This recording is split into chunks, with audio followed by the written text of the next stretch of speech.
There will be a full video on my YouTube channel later on, but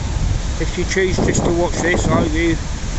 get a good glimpse of what the weather's like here in Blackpool.